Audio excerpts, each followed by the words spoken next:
আমাদের প্রিয় মাতৃভূমি বাংলাদেশ খুব সেনসিটিভ অ্যান্ড ক্রুশাল একটা টাইম পার করছে।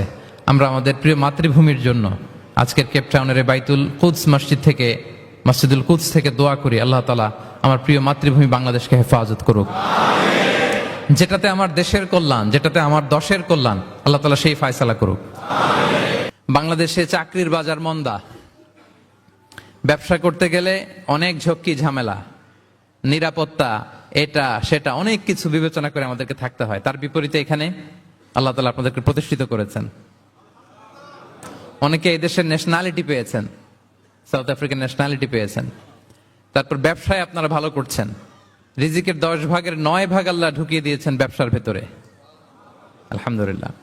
তো দেশে যারা স্ট্রাগল করছে তাদের তুলনায় তো আমরা অনেক ভালো, কি বলেন?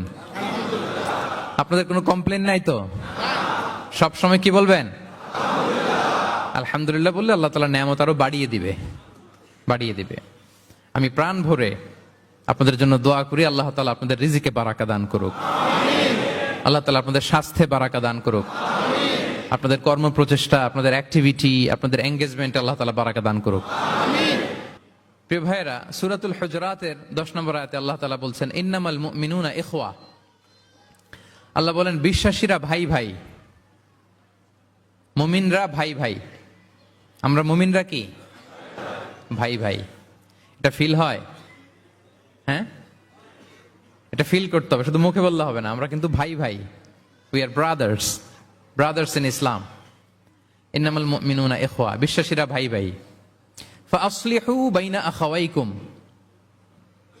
আর এই ভ্রাতৃত্বের মধ্যে যদি কখনো টানাপোড়েন হয়, বোঝাপড়ায় সমস্যা হয়, বিরোধ হয়, তাহলে মিলমিশ করে দিও, তোমরা সেটা আপোষে মীমাংসা করে দিও।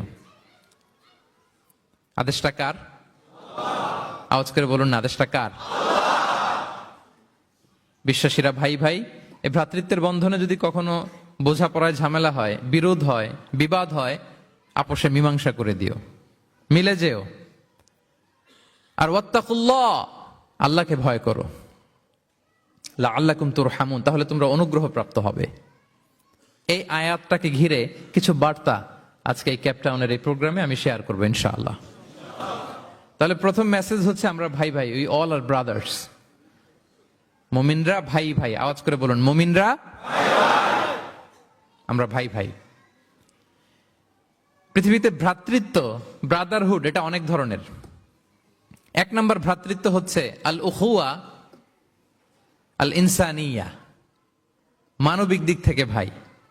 যারাই মানুষ তারাই ভাই, কারণ আমাদের আদি পিতার নাম, আদিমাতা Adam and Eve. We came from the very same source, same origin. একটা জায়গা থেকে আসছে। সবার বাপ যদি একজন হয়, সবার মা যদি একজন হয়, তো আমরা সবাই কি? সুবহানাল্লাহ পড়বেন না? তাহলে ভ্রাতৃত্বের একটা রূপ হচ্ছে আল উখুয়া আল ইনসানিয়া, মানবিক দিক থেকে ভাই। সেই হিসেবে হিন্দু আমার ভাই, খ্রিস্টানও আমার ভাই, বৌদ্ধ আমার ভাই, নাস্তিক আস্তিক সবাই আমার ভাই। এটা হলো ভ্রাতৃত্বের একটা ধরন। ভ্রাতৃত্বের আরেকটা ধরন হচ্ছে আল উখুয়া আন নাসাবিয়া, বংশীয় ভাই, বংশের সম্পর্ক বা রক্তের সম্পর্ক। যেমন আমার চাচাতো ভাই, খালাতো ভাই, আরো ক্লোজে গেলে আমার আপন ভাই, মায়ের পেটের ভাই, এক রক্তের ভাই, ঠিক কিনা বলেন? এটা গেল 2 নাম্বার, এটা রক্তের সম্পর্ক। তাহলে একটা হচ্ছে মানবিক দিক থেকে সম্পর্ক ভাইয়ের, সবাই ভাই ভাই। আরেকটা হচ্ছে বংশীয় বা রক্তের সম্পর্ক, আমার সিবলিং, শাকিক, আমার আপন ভাই। 2টা গেল। 3 নাম্বার হচ্ছে আল উখুয়া আদ-দীনিয়া, দ্বীনি ভাই। আর আমরা এটা নিয়েই কথা বলছি, আল উখুয়া আদ-দীনিয়া। ইন্নামাল মুমিনুনা ইখওয়াতুন, মুফাসসিরিন ইকরাম বলেছেন ইয়ানি ইখওয়াতুন ফিদ-দীন। মুমিনরা ভাই ভাই হচ্ছে 3 নাম্বার সেন্সে, আমরা দ্বীনি ভাই। আমি আপনাদের কাউকে দেখি নাই, আমাকে হয়তো সোশ্যাল মিডিয়ায় দেখেছেন, কিন্তু সরাসরি হয়তো দেখেন নাই। কিন্তু এই যে আমাদের ভ্রাতৃত্ব, এটা দ্বীনি ভ্রাতৃত্ব, দ্বীনি ভাই। আমরা কি ভাই? এবং ইন্টারেস্টিংলি এই দ্বীনি ভাই বা দ্বীনি ভ্রাতৃত্ব আগের 2টার চেয়ে মজবুত। কখনো কখনো এটা রক্তের সম্পর্ককেও ছাড়িয়ে যায়। সুবহানাল্লাহ পড়েন। বদরের যুদ্ধে এই পাশে কুরাইশরা মানে মুশরিকরা, এই পাশে মুমিনরা। এমনও হয়েছে রাসূল সাল্লাল্লাহু আলাইহি ওয়াসাল্লামের পক্ষে মুমিনদের ওখানে এক ভাই আর আবু জাহেলের সাথে আরেক ভাই, দ্বন্দ্ব সংঘাত।